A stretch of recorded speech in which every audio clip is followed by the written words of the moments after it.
Welcome back to another video from the Debate Room podcast. This is not an episode. We're just going to recap the two games from tonight. Uh, the Thunder just whooped the Nuggets. The game is still going on right now, but we decided to start recording as the game goes on because what's the score right now? Up by Uh, 43. It's 133 to 90. yeah, 133 to 90. They're winning by 43 points. And obviously the Knicks and Celtics had another great game. Came down to the wire. We'll talk about that game next. But Max, let's start with this game. Where is your confidence level after this game? Y'all guys are up by 40 points. You're gonna win this game handily. After the debacle in game one, and you see how you guys respond to game two. Where's your confidence level with this team going forward in this series? I mean, everything's on game 3 now. Like, I'm taking everything at this point in time. This whole series is a game at a time. Um, I think this is what our team should have been all the whole time. When we did our predictions, this is what I was saying, right? Again, I don't think we'll beat them by 40 every time at all, but this is the kind of matchup where I think we're better than them, right? Out in transition on offense, we are quicker than them. We are in every passing lane. Jokic, when he got it in the high post a couple times, we had guys in the backside crashing to go swipe at it before he'd pivot over, like just getting him different looks, trying to make sure he's not comfortable with the basketball. MPJ tonight was terrible. Obviously, you could see his shoulder was hurting him. Russ was really good to start the game and then continued to stop. Like he kept jacking threes and miss everything.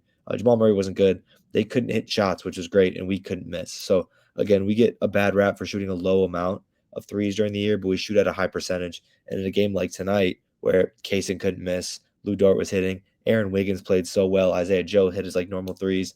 Everyone was shooting on all cylinders. Everyone was scoring. All the starters were in double figures. We were shooting like 60% from three at half, I thought. Like this team was, again, play with a fire, was ready to play defensively and offensively. Like we were ready to go from the get go.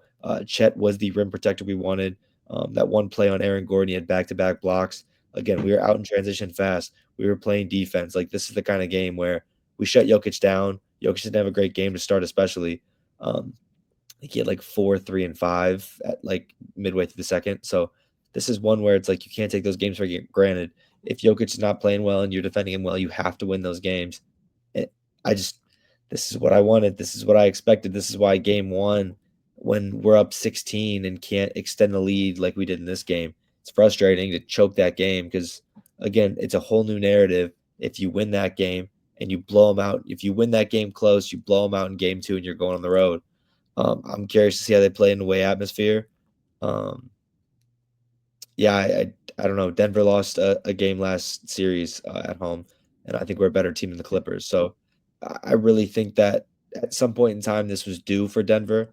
They've been on a kind of a hot streak of, um, I'm not going to say luck, but I guess they killed the Clippers in that final game. But they've been in some tight games back to back, and it's about time they got blown out in one. But yeah, I really just I'm focused. Got to steal one. Got to steal one. I know you want two. You got to steal one. So you just got to get home court advantage back. Go back to OKC and take that 3-2 lead. A lot of people will say that the Nuggets were comfortable just stealing home court advantage and they weren't trying hard tonight because they already won one game. But that type of formula and that type of attitude, is going to lose them this series because you can't do that against this level of team. OKC is the better team. Clearly, they're a great team. They just are. You cannot be sacrificing games, and I don't believe that they did that. I don't think they just came out tonight and were comfortable just giving up a game because they know how great OKC is, and they know that one game can get a team going, and they can just ride the momentum into the winning the series. They don't have the luxury or the margin of error to just be coming out here and giving no effort in games. There's no way they can do that. Tonight, OKC looked like the more desperate team. They look like a team with more energy, and they were a team that had something to prove. They were clearly disappointed in how they played to end game one. I feel like game one was a fluke. Personally, they were supposed. Hopefully. I feel like they were supposed to win that game. Down the stretch of the game, you got to give Denver credit. They made some great plays. But first of all, I mean, the Nuggets dominate the offensive glass down the stretch, and they got some favorable foul calls as well. I thought Jokic should have fouled out on that chat play. He didn't. But that's neither here nor there. I think the game was a fluke. I don't think that's like going to be something that happens down the stretch of these games. Um, I think the Thunder are just a better team. Tonight, their game plan and their game plan is going to be the whole series is they're going to try to make Jokic work. They're going to send a lot of help at him when he gets the ball in the high post. They're going to front him, and they're also going to send late help when he gets that pass in the post. They're going to dig and recover as they have been doing all season. They're going to turn you over. They're going to get out in transition. And people are going to point to, well, the Nuggets weren't hitting shots tonight. That is the Thunder's game plan. They are leaving Denver's shooters that can't hit shots open. Christian Braun is not a great three-point shooter. The Nuggets as a whole are not a great three-point shooting team. I think they shot the least amount of threes in the entire league. So their game plan is going to be to dig on Jokic, to send gap help on Jokic, to send late doubles on Jokic, and leave these shooters open and make them beat them. And that's a solid game plan. I think they have the defensive personnel to execute that game plan. I think they have the defensive personnel to make Jamal Murray have some bad games. MPJ is hurt, which is a big thing.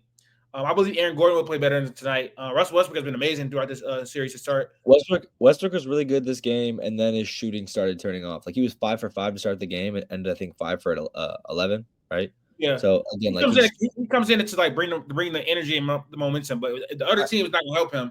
Then I agree. At a certain point in time, it was done. But I agree. Westbrook has arguably been like the second most important piece on this team through this playoff run. Like he's been huge for them. Getting like huge Aaron Gordon has been sure. I guess been spot. Like I don't know. I just think the offensive help. Obviously, it's the spark he's been. Like in this game, especially.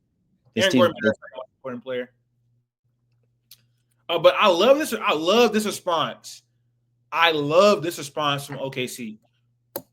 You go up 16 in game one, and then you completely shit the bed and lose game one and lose home court advantage. And in game two, you have to make a statement. And that's exactly what they did. The Thunder are the better team. They should not lose a series. Jokic is the best player in the world, but the Thunder are, like, clearly, in my opinion, the better team. And they showed that tonight. And I believe that they will show that throughout this rest of the series, man. They need to win a series for more reasons than one, obviously. I like how Shea has been responding. Shea has been pretty good the last 3 games. Since game 4 of the Grizzlies series, he's been pretty good. Tonight, he had 34 on 95 true shooting. He's playmaking at a really high level. And Denver's game plan is to get the ball out of SGA's hand, make him into a facilitator, make him into a playmaker. And he's been doing that at a really good level. The reason why they shot so well is because they were creating quality shots. They were getting out of transition. They're moving the ball quickly. What's up? At the same time, like our starting lineup did not shoot well. Ludor was 4 for 13. J-Dub was 6 for 11, and Chet was 3 for 8. iHeart was 6 for 7. His little flick shots were great tonight, and Shea was 11 for 13. They shot well, but our other 3 starters did not shoot well at all. Our bench was, Isaiah Joe's 4 for 4 from 3. AJ Mitchell's 2 for 2. Kaysen was 2 for 3 in big moments. Aaron Wiggins shooting 50%. Like, I can't lie. We won almost by 50, or we're going to win by 50. But, like, again, another bad game, another scary showing for J-Dub and Chet. Like, I needed better efficiency off that. Bro, J-Dub was efficient tonight. What are you talking about right now? 6 for 11, 0 for 3 That's from 3. efficient. 0 for 3 from 3? Max, it's 2025. You got to stop using field goal percentage. He shot 62 true shooting for 1. And 2. I understand, bro. I'm just saying, like, I don't know. I'm just saying. He was really aggressive. He was really aggressive. J-Dub was really aggressive tonight, getting to the paint and using his strength over smaller defenders. That's what you want to see with him. He's very strong. He's not the quickest. He doesn't have the best handle. He needs to use his strength creation to get to the paint And they had to focus on getting to the paint. They got 2 feet in in the the paint. last Uh, in the, the last 2 games, he's 2 for 12 from 3, and he is 11 for 31 from the field. well, obviously he had a terrible game in game one, so I don't. I mean, that's I'm clear. just saying, like, it's yeah, I need more. Chet This too, but game, I this need more. game, this game, Jalen Williams is much better. He was playmaking at a really high level tonight. He's good to the paint at a Sure, really I'm high just level. saying shooting-wise. Shooting-wise, not great. I need Um, more threes to fall, especially, but Denver's defense was just awful tonight. They I conceded. agree. They allowed OKC to get into the paint at will. Their ball containment was terrible. Um, yeah, but yeah, and Jokic terrible defense tonight. He was allowing Hardenstein to get that little push shot every single time, which he's gonna knock down at a really efficient clip. They didn't send as much help as Shea as they have done in a previous game. Um, they kind of just rolled over in this game, and I feel like that's going to come back and bite them. You cannot just roll over against the Thunder. You can't. You can't just sacrifice a game or lay down for a game. You just can't do that. This team is too good, and they'll capitalize on that going forward, in my opinion. I feel much better than I did after game one. Obviously, that was a few. That was a few. Like it was a dark 48 hours. I'm not gonna lie. Cavaliers lost to Halliburton on the game-winning shot after rallying with Garland and Moby out, and then Thunder obviously lost on the game-winning shot too. So very tough 24 to 48 hours for me. But I'm feeling a lot better. How Not about that the I don't. Cavs? Listen, we have the injury excuse, so I'm chilling, man. I'm chilling. It's a but we have the There's injury always excuse. there's always an excuse. I agree. Yeah, so not for OKC. Y'all losers, ain't no excuses. Uh, There's an but excuse for every team, man. That's it. sure. Let's talk about the Celtics blowing another 20-point lead. This is the back-to-back games they blow 20-point leads in the third quarter. It's the first time it's been done in NBA history. The Knicks are up 2-0. Eh, Am I wrong, or like they had the 20-point lead in the third, but they blew it in the fourth this time? Correct? Yeah. Yeah. The Knicks are up 2-0 when nobody expected them to even have a chance in this series. So they've been shocking the world. I don't know. I do want to say something though. I'm going to put the Celtics loss primarily on Jason Tatum. I mean, he has to get a blunt of the blame when he's been playing as bad as he has in this series. I think he's 12 for 41, if I'm not mistaken. Let me go look real quick, actually. So in game one, or game two, he was 5 for 19, right? And in game one, he was 7 for 23. So 5 for 19 is 12 for 41. No, 5 19 and 23 is 40 5 plus 7 is 12. 44 19 42 plus 42 42 42. 42. Yeah. Jason Tatum is definitely the biggest reason why the Celtics are down 2-0 in this series. He just is. 19 for 42 through 2 games. He has been terrible finishing at the rim. He's been terrible shooting. He hasn't been able to take advantage of mismatches.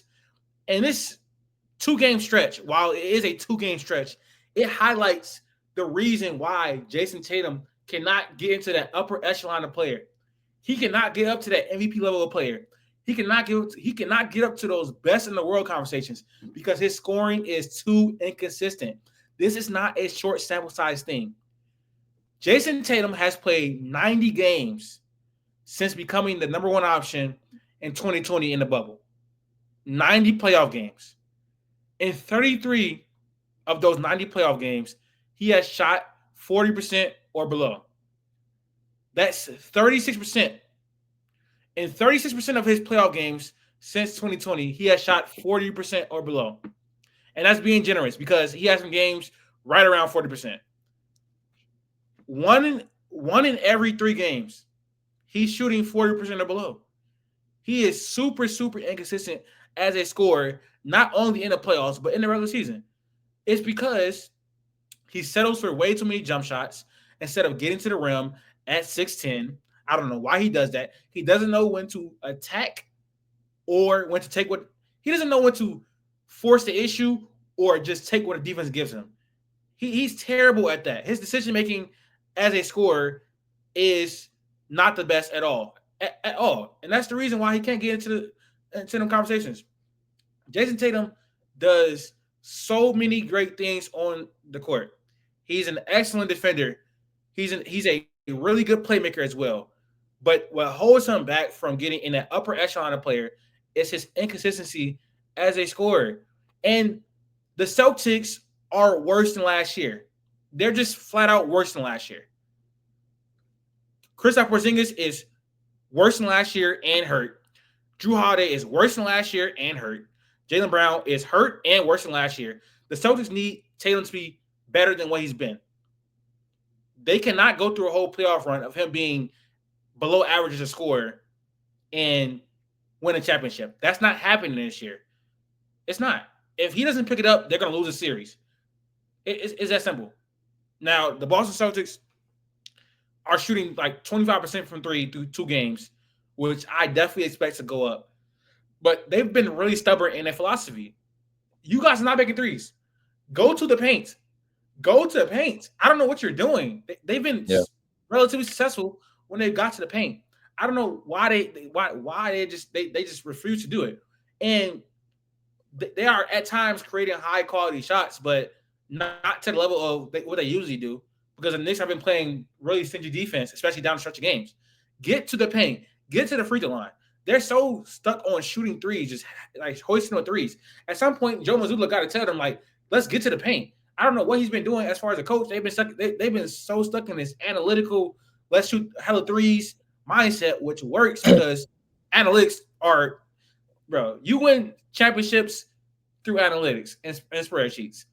They need, but at some point you got to get to the paint, bro. Because I mean, getting to the paint is still a high quality shot, especially against a team like New York, who doesn't have the most rim protection when Mitchell Robinson is not on the floor. So I don't know what the Celtics are doing. I still think they're going to win a series. They've shown it's going to be very hard now because they're down 2-0 and they're going to Madison Square Garden. We've already got word that Madison Square Garden is already sold out. It's gonna be a really crazy atmosphere in there. They're gonna be riding really high right now. But I'm still picking the Celtics because they went up by 20 points in both these games. If they don't squander those, they can win the series. I think it will go 7 now. But I'm going to pick the Celtics in 7. I agree with the fact that Boston still has a chance. It's tough for me to still see this Knicks team go, but I mean, I also second it. Like, I'm watching the game and they've missed again. They're showing the stat they've missed 73 threes in the last 2 games, and they continue to still attack the 3-point line for some reason. Especially when a guy like Cat's in the game, foul trouble or not, Cat's been in foul trouble. I feel like what it seems like this entire playoffs. So he's willing to foul. He's not a good rim protector. And when Mitchell Robinson's in the game, they'll foul him. So they take him out of the game, and then Cat comes in, and there's no rim protection. So if you can beat your initial defender and get to the paint, like, it's pretty free down there to take some shots. And again, I think you made the comment a little bit ago that Jason Tatum forgets how tall he actually is. Like, I just don't think this little step back move, like the last play of the game, again, it's his time to shine. And what does he do? He loses the ball. One, he could have pulled up right there. It'd be a weird shot off balance, but you get a shot right around the elbow. You get a little jump shot right around the elbow. You have Mitchell Robinson trying to contest, whatever. Instead, he goes deep into the corner, pulls up with no one, not even looking around, see anywhere it was, and then tries to dish it out to Jaylen Brown, who, again, Jaylen Brown also deserves some of this blame. Jaylen Brown, I think, shooting 15 for 23. I don't think it's much better, but he's shooting, I think, 3 for 17 from 3. So, again, these are your two guys. These are your $60 million a year players, and come crunch time, nothing's happening. So this is where Boston gets the rep they do. This is where Jason Tatum and Jaylen Brown, when everyone says they disrespected them and whatever, this is why. This is where the critical theory, the critical judgment, I guess, of I feel like NBA fans, basketball fans, of sports people, where it comes out when Jason Tatum has this same game 2 times in a row, where both times you have a chance to end in the clutch. I get he had a wide open dunk. I don't really care. He beat the defender. Okay, cool. But then they come down and score. You get another chance. And again, the play drew up was terrible. So I'm very, very confused with why they just continue to do it. Because again, you could go through a 3 or 4 bad game series in the regular season, right? In the regular season, you can go through 4 or 5 games, 6 games, be like, wow, we really shot the three ball really bad for this 2 week stretch, this 3 week stretch. If you do that in the playoffs, you're going home. They obviously know that. So I don't understand why, again, you're doing a pick and roll just for Derek White to pop out for another three to make it to 75 missed threes in 2 games. I think at some point in time, you got to go to your bread and butter, get to the paint. Again, yeah, get the free throw line, get some sort of rhythm going, take New York out of the game because, again, they're going in transition as well. And they shot the three ball pretty well when it matters. So, this Boston team, I would love to see them lose. I would love to see Boston lose. I don't know if it's going to happen. I think that I believe in New York a lot more now. But I still think that Boston can't be counted out with the ability they have when they want to play. Because again, with what they've shown, no, I don't believe in them. Because again, come crunch time, I don't care what you did at the start of the game, you got to be clutch. But getting up to those, it's pretty hard to forget how dominant they looked through 2.5 quarters, 3 quarters in the first 2 games. So I'll be confused.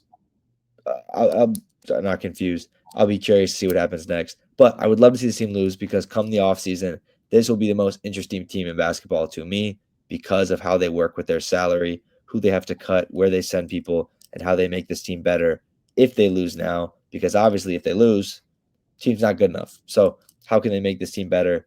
They obviously probably have to trade Porzingis because this illness or whatever he has. Drew Holiday, I don't know how you make it work, but I would love to see Boston lose because I want to see them have to blow it up. They're gonna have to blow it. They would have to just move off Kristaps Porzingis and maybe Drew Holiday, because Kristaps Porzingis is making a lot of money on this team and Understand, not. understand. But who's going for those 2 guys right now? I don't know. I mean, they could That's be what in I'm a. saying. I know they would probably be in the market for a Kevin Durant, for sure. You you Um, think Phoenix you think Phoenix does that?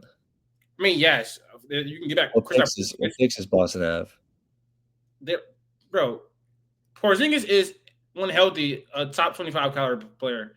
Yeah, Um, but that's the issue. He's got this illness lingering right now. He's gonna be healthy. He'll be stuck on Phoenix where nothing's gonna happen. I don't dare to give a crazy picks. KD is like 30. It But depends on who. KD is a much better player than Kristaps. Like it would not be a fair 1-for-1 swap.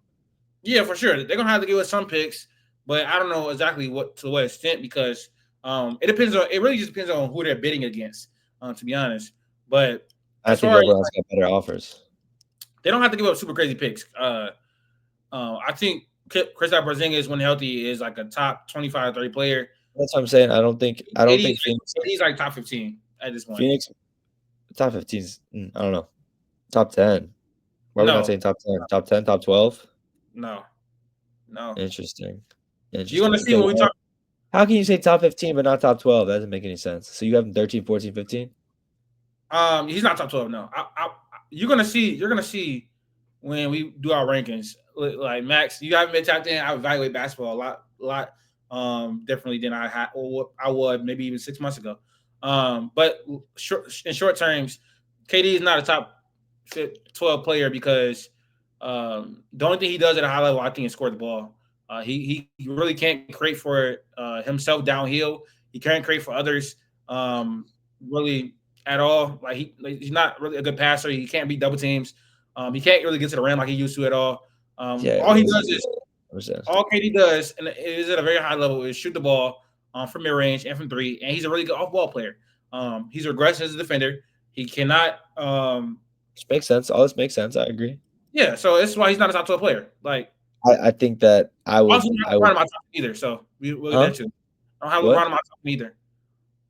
I would put again, we're going like for this upcoming season, right? That is the narrative. Not going forward, for the upcoming season, correct? Yeah, I don't have LeBron in my top 10 either anymore. Yeah. But it's fine. These guys are aging and old. It's whatever. I mean, they're gonna have to I regress. can't wait till you have to die on a hill for one of these players next season. Do the ups and the downs. Yeah. Yep. So I think that's pretty much it. Oh, I want to give some flowers to the Knicks. Cat had a really good game tonight. They have responded really, really well. In the face of adversity, like getting 2 wins in Boston is super Crazy, impressive. crazy. No way Yeah. you slide. No way you slice it. It's super impressive. They also shot 29% from three in this game. Jalen Brunson had like what 17 points, something like that. And they won the game. That's super impressive. OG didn't have his best game. And They they play won. good when it mattered, though. They play good when it mattered. Yeah, Mikal Bridges they scored. continuously is making championship level plays when needed, though. He's not having great overall games, but he's hitting the clutch time threes and he's making big time stops. 91 points and they won. Like that's impressive in its own right. Like holding Boston's beating Boston's beating themselves. I can't really say much. Like, do you think that's fair? Boston's beating themselves. no, we have to get some credit. We have to get some credit But I'm to saying, but what we've been saying this whole time is like, if they stop shooting threes and just went back to what works, like they can make up some points in that ground. Like, you know what I mean? what has worked. Um, what has worked is them shooting threes all year. I It's the games understand, but I'm where saying shit happen. Like different shit happens in the playoffs. yeah, it's really like they've had games where they shot themselves out of the game all year. They weren't as good as a 3-point shooting team as they were last year. Because Tatum has regressed as 3-point shooter, so has Jalen Brown. So that's a big part of it. But I do still think the Celtics are going to win the series. I do think so. Not crazy confident. Like it's obviously much harder for them now. They have to. They definitely probably have to win both games in New York, which is going to be. It's going to be interesting to see if they can do that. But that's going to do it for our recap of Game 2 with the Knicks and Celtics and the Thunder and Nuggets. We'll be back tomorrow probably after those two games for a whole entire episode.